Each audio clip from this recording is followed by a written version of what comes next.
महर्षि वाल्मीकि जी ने रामायण की रचना की है और इस वाल्मीकि रामायण के अयोध्या कांड का हम सभी स्वाध्याय कर रहे हैं। अयोध्या कांड का ये 12 सर्गः 12वां सर्ग है। पिछले दिनों महाराज दशरथ विलाप कर रहे हैं, रो रहे हैं, परेशान हो रहे हैं और जितना सामर्थ्य है उस सामर्थ्य से अपने पत्नी कैकेयी को समझाने का प्रयास कर रहे हैं कि किसी भी प्रकार से मान जाए, कम से कम ये भगवान राम जंगल में न जाए, ये प्रयास कर रहे हैं। दशरथ उन्होंने कहा कि तुम्हारी पहली बात जो है उसको तो मैं सीधा मानता हूँ और तुम अभी भरत को राजा बनाओ। भरत की ही राजगादी होगी, राम की नहीं, लेकिन उसको जंगल मत भेजो क्योंकि वो तुम्हारा सबसे अधिक सेवा किया है। राम जैसा पुत्र और उसे तुम क्यों जंगल भेजना चाहती हो? ऐसा मत करो। मैं तुम्हारे पैर पर पड़ता हूँ, हाथ जोड़ता हूँ। अब एक पत्नी को एक पति इस प्रकार से कह रहा है, लेकिन पत्नी सीधा सीधा कहती है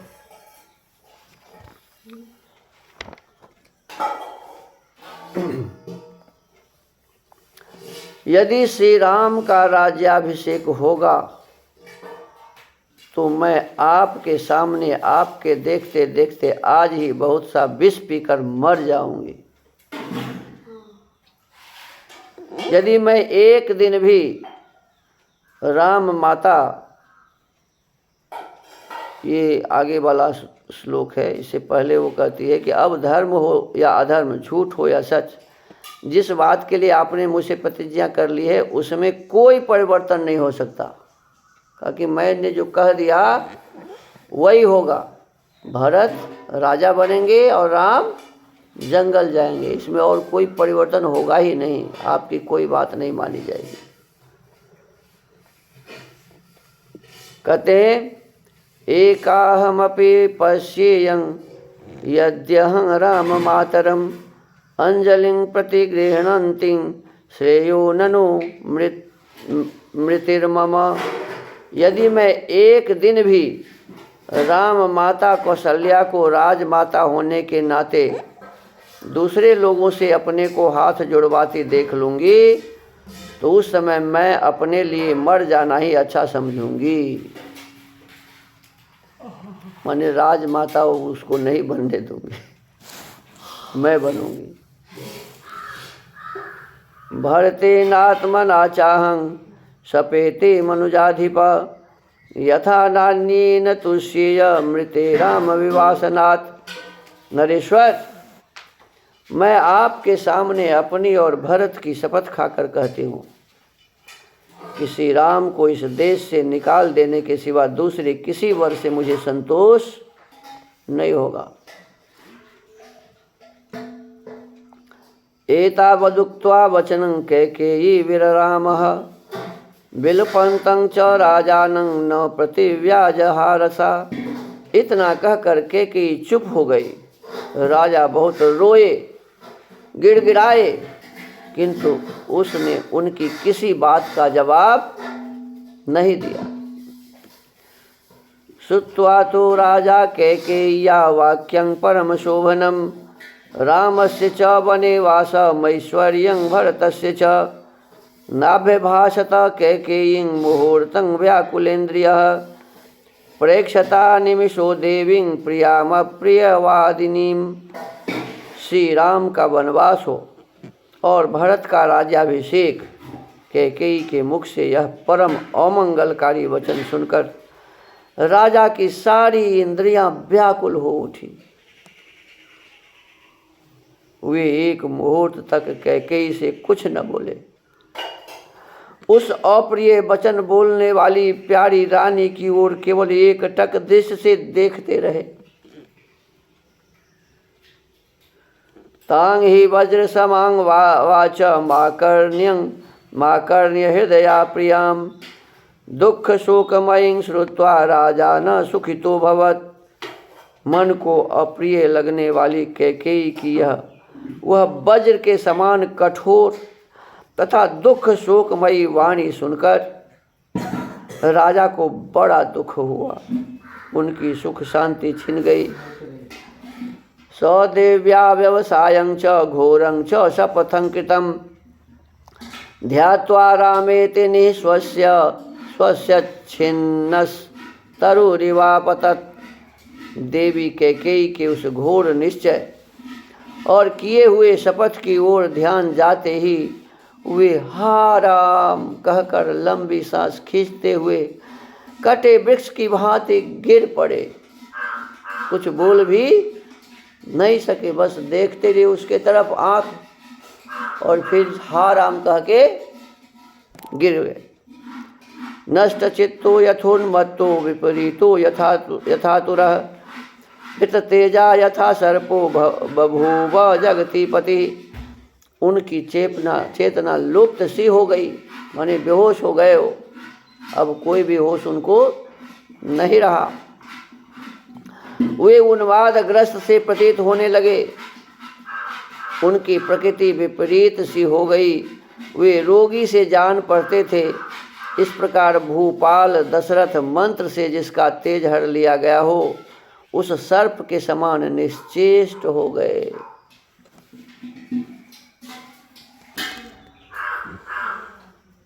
दीनया तुरया वाचा इति होवाच कैकेयीं अनर्थमिममर्थाभंकेन त्वमुपदेशिता।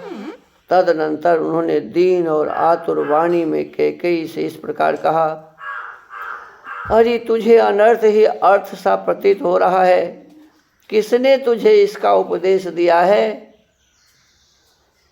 भूतोपहत चित्तेव ब्रुवन्ति मां न लज्जसे शील व्यसन में तत्ते नाभिजानाम्यहं पुरा। जान पड़ता है तेरा चित्त किसी भूत के आवेश से दूषित हो गया है।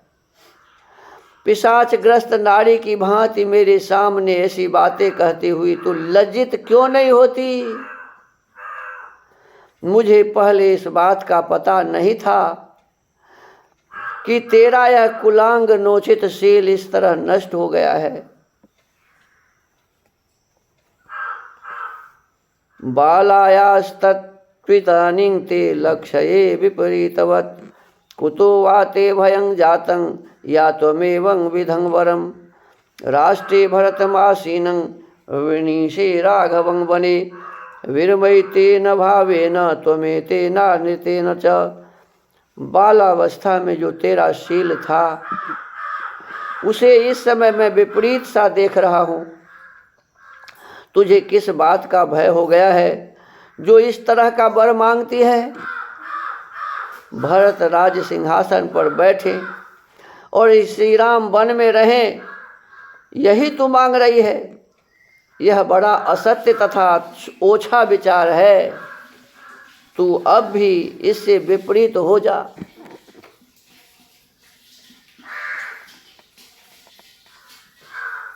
यदि भर्तुः प्रियं कार्यं लोकस्य भरतस्य च निशंसे पाप संकल्पे क्षुद्रे दुष्कृतकारिणी। क्रूर स्वभाव और पाप पूर्ण विचार वाली नीच दुराचारिणी, नीच कहती है, दुराचारिणी कहते हैं। यदि अपने पति का सारे जगत का और भरत का भी प्रिय करना चाहती है तो इस दूषित संकल्प को त्याग दे। किं नो दुःखमलिकं वा मयि रामे च पश्यसि न कथं चिद्रिते रामाद भरतो राज्यमावसेत्। तू मुझ में या श्री राम में कौन सा दुखदायक या अप्रिय बर्ताव देख रही है? श्री राम के बिना भरत किसी तरह राज लेना स्वीकार नहीं करेंगे। दशरथ और अपने बेटा को न पहचानेगा, हो सकता है। भरत के बारे में पता है कि वो राज नहीं करेगा। कहते हैं ऐसा नीच कर्म करने पर उतारू हो गई है तुम। श्री राम के बिना भरत भी राज्य स्वीकार नहीं करेंगे। रामादपि हि तं मन्ये धर्म तो बलवत्तरम कथं द्रक्ष्यामि रामस्य वनं गच्छेति भाषिते मुखवर्णं विवर्णं तो यथैवेन्दुमुपप्लुतम्। क्योंकि मेरी समझ में धर्म पालन की दृष्टि से भरत से राम से भी बढ़े चढ़े हैं। देखो क्या कहा कि धर्म पालन की बात जहाँ तक है उसमें भरत जैसा संत और राम भी नहीं है। राम से भी अधिक धर्मिष्ठ है भरत। श्री राम से यह कह देने पर कि तुम वन को जाओ, जब उनके मुख की कांति राहुग्रस्त चंद्रमा की भांति फीकी पड़ जाएगी, उस समय कैसे उनके उस उदास मुख की ओर देख सकूंगा। तांग तुम्हें सुकृतांग बुद्धिं सुहृद्भिः सह निश्चितां कथं द्रक्ष्याम्य पावृत्तां परेरिव हतां चमुम। मैंने श्री राम के अभिषेक का निश्चय सुहृदों के साथ विचार करके किया है। मेरी यह बुद्धि शुभ कर्म में प्रवृत्त हुई है। अब मैं इसे शत्रुओं द्वारा पराजित हुई सेना की भांति पलटी हुई कैसे देखूंगा। किंग मांग वक्ष्यन्ते राजानो नाना दिग्भ्यः समागताः बालो बतायमैक्ष्वाक कश्चिरं राज्यम् अकारयत्।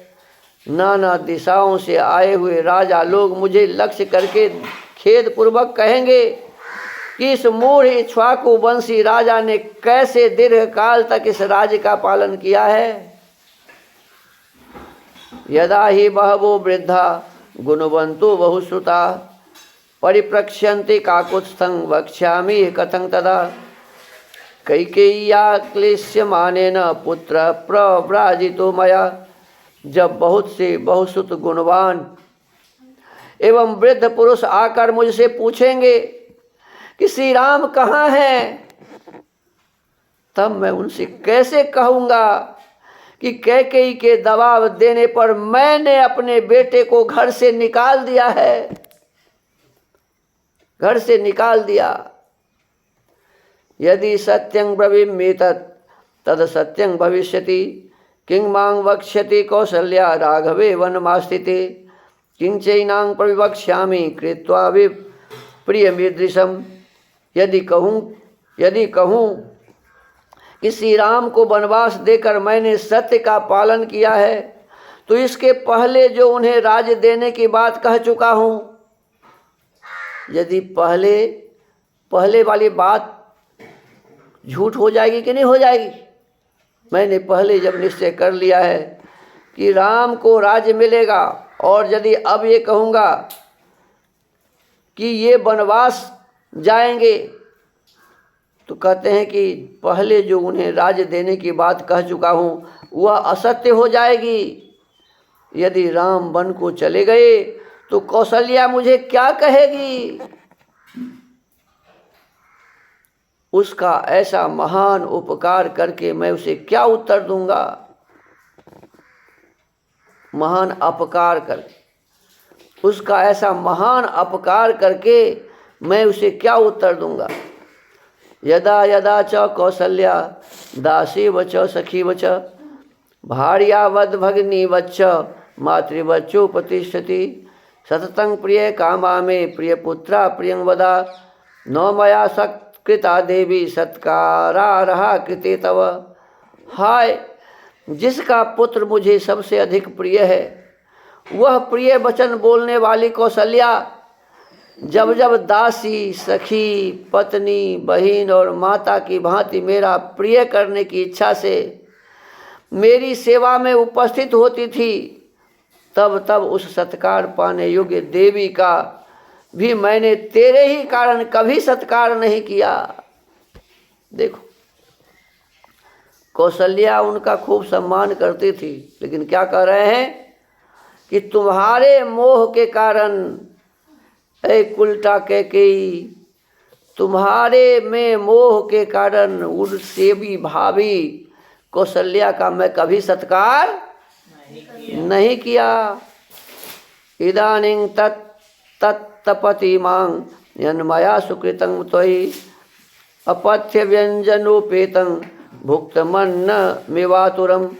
तेरे साथ जो मैंने इतना अच्छा बर्ताव किया, वह याद आकर इस समय मुझे उसी प्रकार संताप दे रहा है जैसे अपथ्य अर्थात हानिकारक व्यंजनों से युक्त खाया हुआ अन्न किसी रोगी को कष्ट देता है। बुखार में कितना भी बढ़िया खीर खाओ तो क्या करेगा, लाभ होगा क्या है?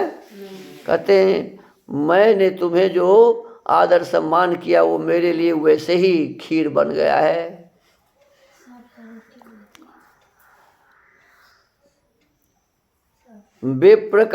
विप्रकारं च रामस्य संप्रयाणं वनस्य च सुमित्रा प्रेक्ष्य वै भीता कथं में विश्वसिष्यति। श्री राम के अभिषेक का निवारण और उनका वन की ओर प्रस्थान देखकर निश्चय ही सुमित्रा भयभीत हो जाएगी, फिर वह कैसे मेरा विश्वास करेगी।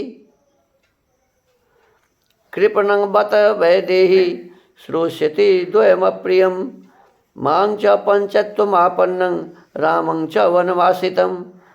हाय बेचारी सीता को एक ही साथ दो दुखद एवं अप्रिय समाचार सुनने पड़ेंगे, श्री राम का वनवास और मेरी मृत्यु।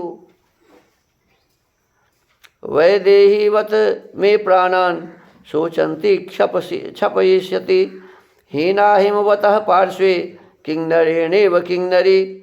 जब वह श्री राम के लिए शोक करने लगेगी उस समय मेरे प्राणों का नाश कर डालेगी। उसका शोक देखकर मेरे प्राण इस शरीर में नहीं रह सकेंगे।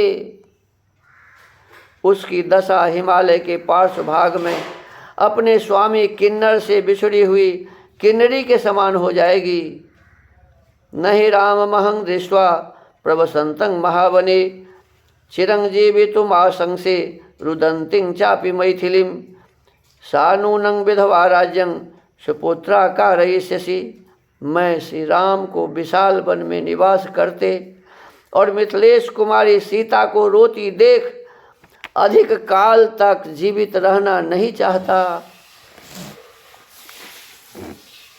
ऐसी दशा में तू निश्चय ही विधवा होकर बेटे के साथ अयोध्या का राज करना, कि मैं तो जीवित नहीं रहूँगा।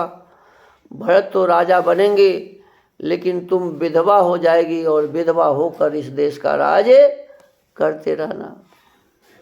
सतिं त्वामह मत्यन्तं व्यवस्याम्य सतिं सतीं रूपिणीं विष संयुक्तं पीत्वेव मदिरां नरः।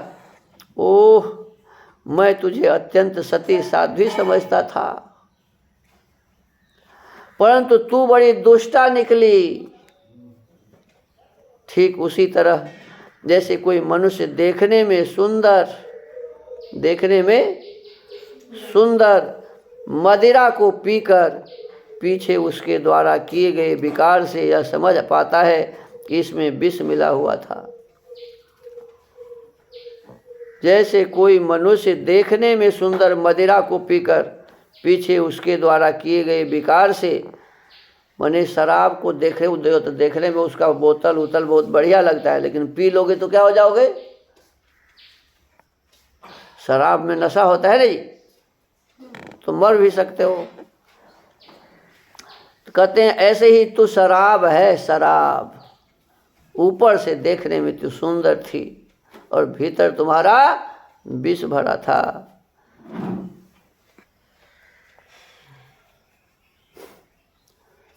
अनृतैर्बत्मां सांत्वयन्ति स्म भाषसे गीत शब्देन संरुध्य लुब्धो मृग विवावधि। अब तक जो तू सांत्वनापूर्ण मीठे वचन बोलकर मुझे आश्वासन देती हुई बातें क्या करती थी, वे तेरी कही हुई सारी बातें झूठी थी। जैसे व्याध हरिण को मधुर संगीत से आकृष्ट करके उसे मार डालता है। ये जो वन में मृगा घूमती है ना, हरिण, तो लोग जाते हैं बहुत बढ़िया बीन बजाते हैं, और जैसे बीन बजाते हैं तो वो सब जो दो चार चढ़ती रहती है उधर उधर सब आ जाती है उसके पास, और लोग आराम से उसके गले में फांस लगा देती है। तो कहते हैं तू इसी प्रकार से जैसे व्याध हरिण को मधुर संगीत से आकृष्ट करके उसे मार डालता है, उसी प्रकार तू भी पहले मुझे लुभाकर अब मेरे प्राण ले रही है। अनार्य इति मामार्या पुत्र विक्रायकं ध्रुवम विकरिष्यन्ते रथ्यासु सुरापं ब्राह्मणं यथा। श्रेष्ठ पुरुष निश्चय ही मुझे नीच और एक नारी के मोह में पड़कर बेटे को बेच देने वाला कहकर शराबी ब्राह्मण की भांति मेरी राह बाट और गली कूचों में निंदा करेंगे कि घर वाली के चक्कर में अपने बेटे को बेच दिया। अब देखो यहाँ अनार्य लिखा हुआ है, आर्य माने श्रेष्ठ और अनार्य माने नीच। तो कहते हैं बेटे को बेचने वाला नीच लोग हमें समझेंगे।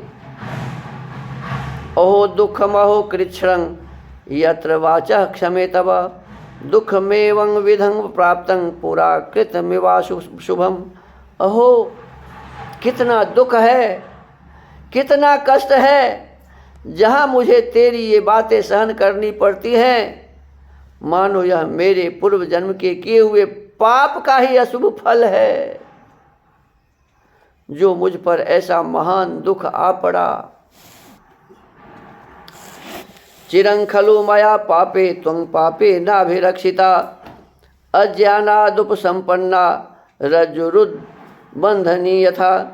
पापिनी, मुझ पापी ने बहुत दिनों से तेरी रक्षा की। अपने आप को भी पापी कह रहे हैं दशरथ। कहते मुझ पापी ने बहुत दिनों से तेरी रक्षा की और अज्ञान बस, देखो कहते हैं कि मैं समझ नहीं पाया, मुझ में ज्ञान नहीं था, अज्ञान बस तुझे गले लगाया, किंतु तू आज मेरे गले में पड़ी हुई फांसी की रस्सी बन गई।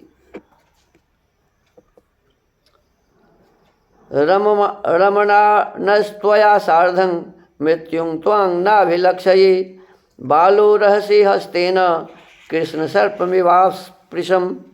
जैसे बालक से एकांत में खेलता खेलता काले नाग को हाथ में पकड़ ले,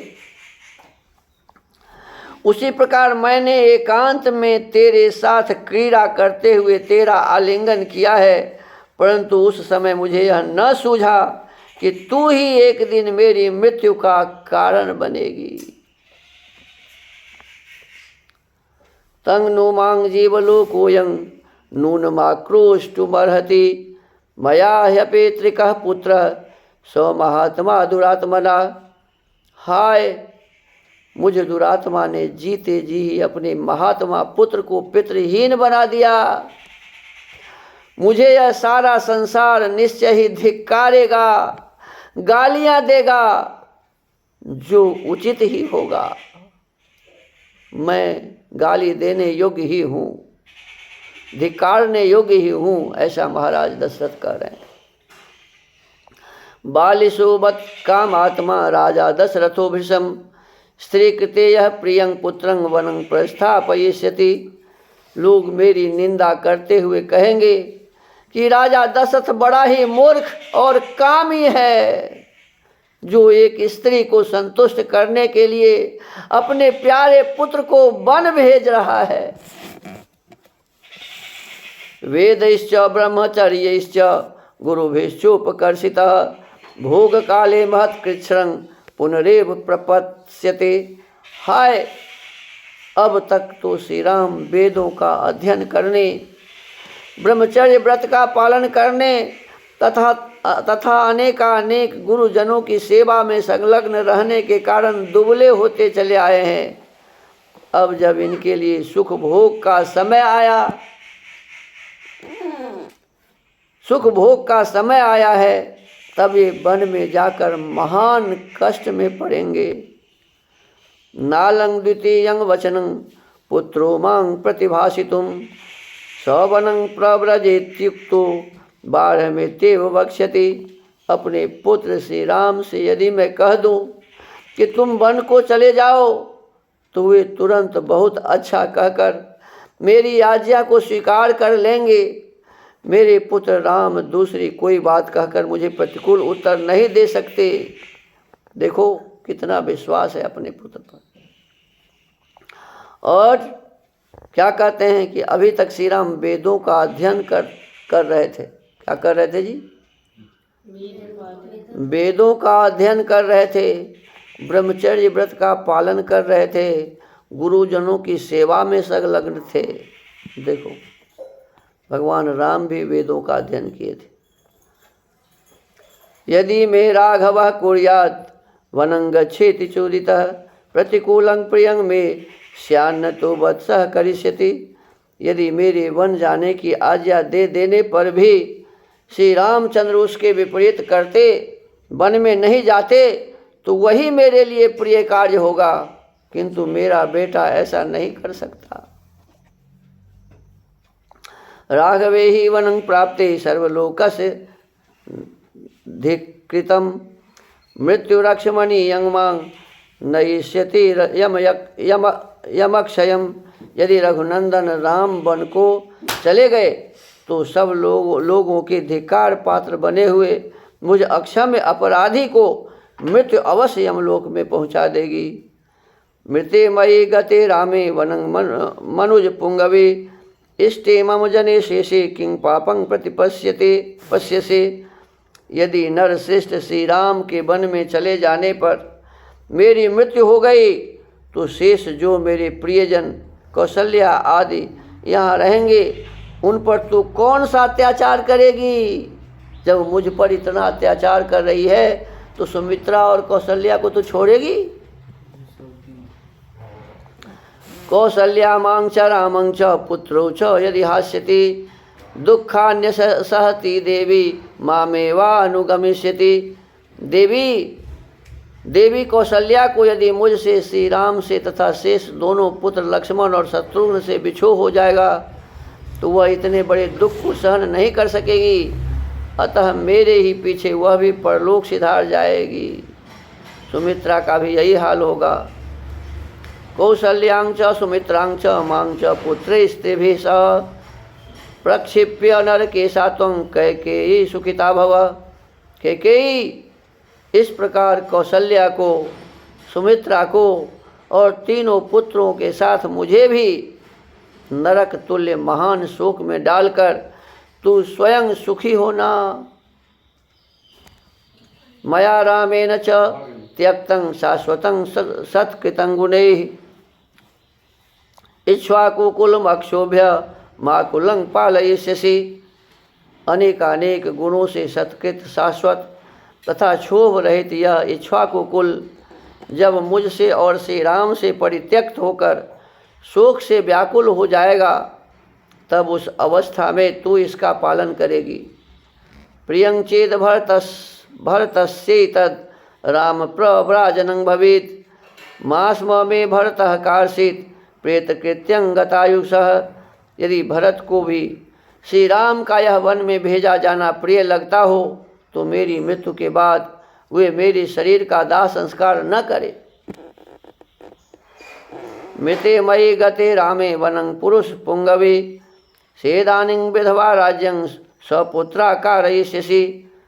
पुरुष शिरोमणि श्री राम के वन गमन के पश्चात मेरी मृत्यु हो जाने पर अब विधवा होकर तू बेटे के साथ अयोध्या का राज करेगी। त्वं राजपुत्री दैवेन न्यवसु मम वेश्मनि अकीर्तिश्चातुला लोके ध्रुवः परिभवश्च वे सर्वभूतेषु चावज्या यथा पापकृतस्तथा। राजकुमारी, तू मेरे दुर्भाग्य से मेरे घर में आकर बस गई। क्या कह रहे हैं? मेरे दुर्भाग्य से मेरे घर में आके बस गई। तेरे कारण संसार में पापाचारी की भांति मुझे निश्चय ही अनुपम अपयश, तिरस्कार और समस्त प्राणियों से अवहेलना प्राप्त होगी। कथं रथैर्विभूर्यात्वा गजाश्वैश्च मुहुर्मुहुः पदभ्यां रामो महारण्ये वत्सो में विचरिष्यति। मेरे पुत्र सामर्थ्यशाली राम बारंबार रथों, हाथियों और घोड़ों से यात्रा किया करते थे। वे ही अब उस विशाल वन में पैदल कैसे चलेंगे? यस्य चाहार समये सूदाः कुण्डलधारिणः अहं पूर्वाः पचन्ति स्म प्रसन्नाः पानभोजनम्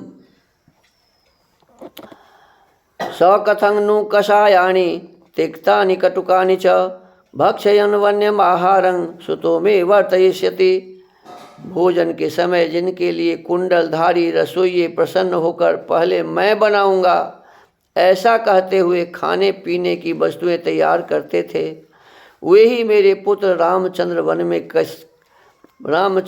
वन में कसैले तिक्त और कड़वे फलों का आहार करते हुए किस तरह निर्वाह करेंगे।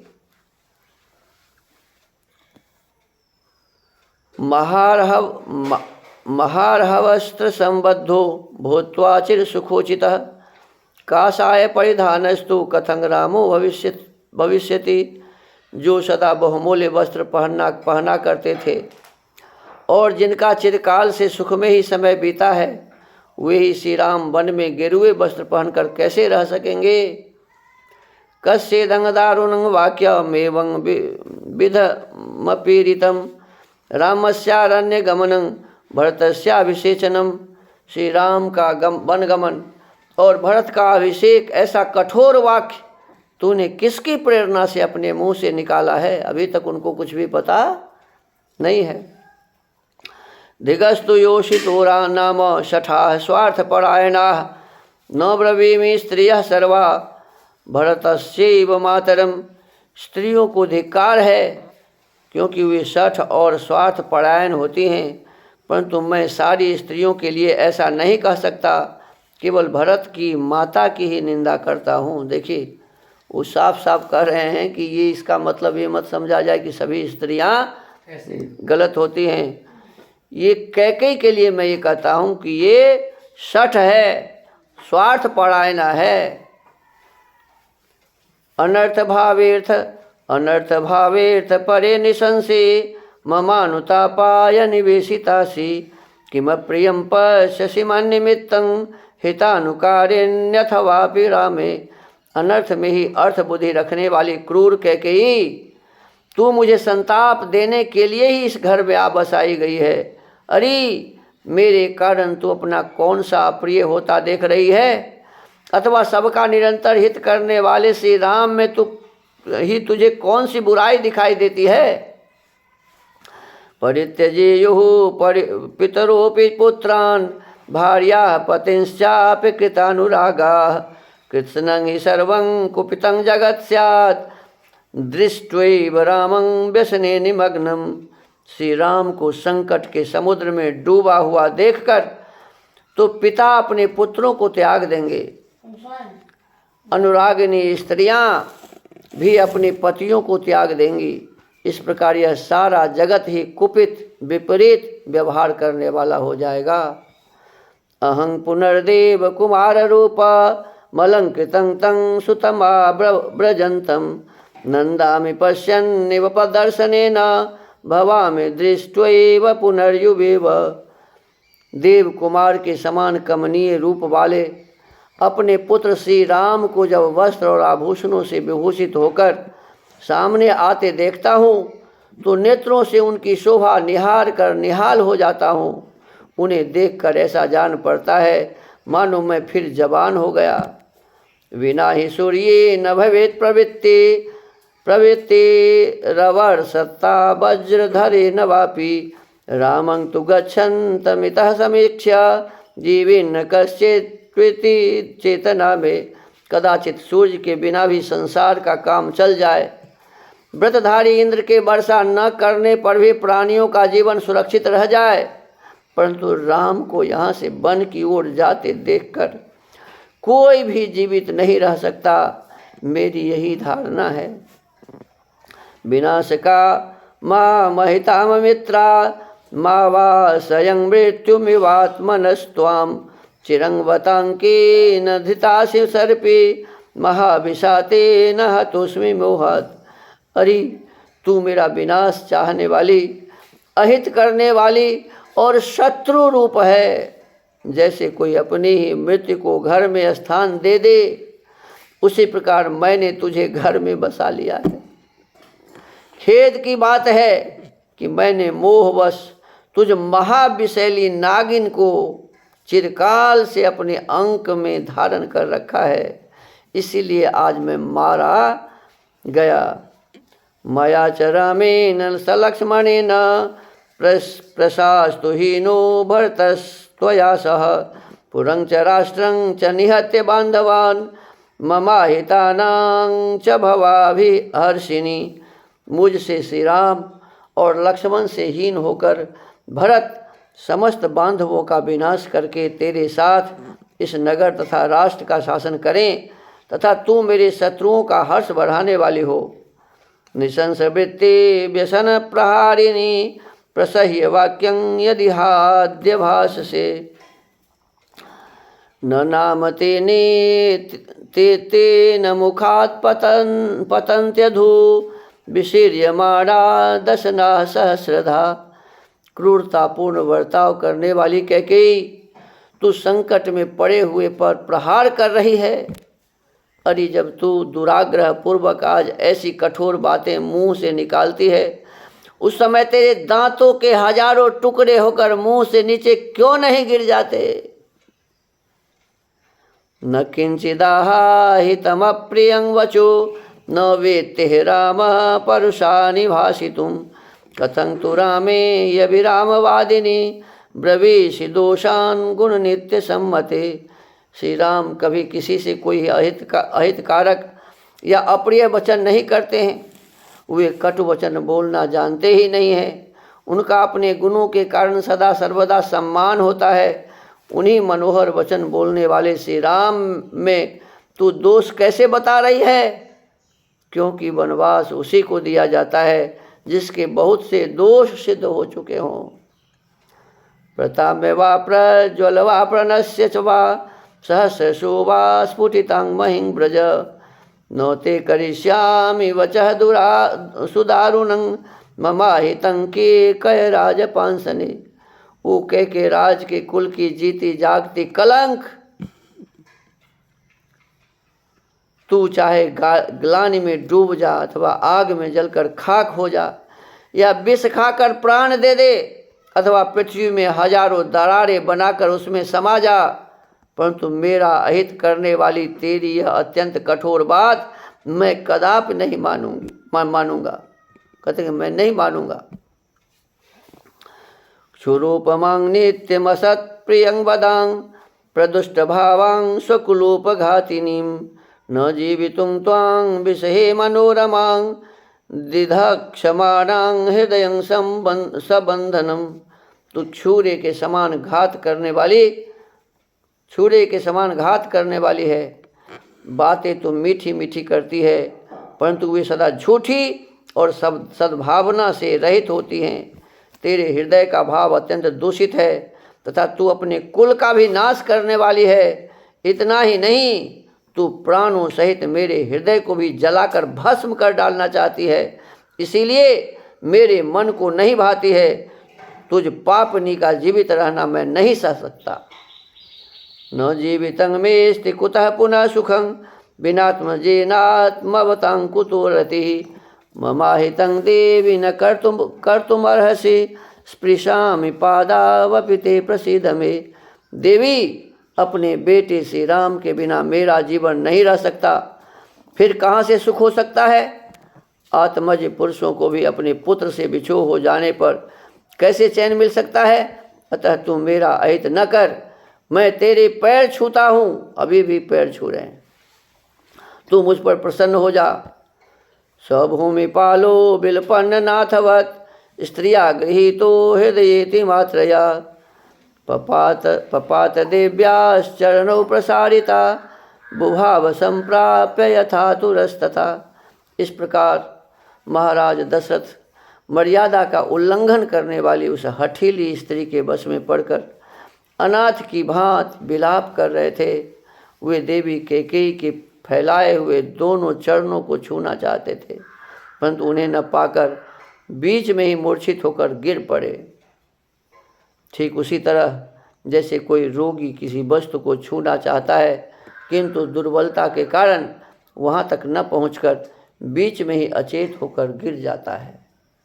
तो एक बार कह तो दिए कि मैं तुम्हारी बात नहीं मानूंगा, राम को जंगल नहीं भेजूंगा।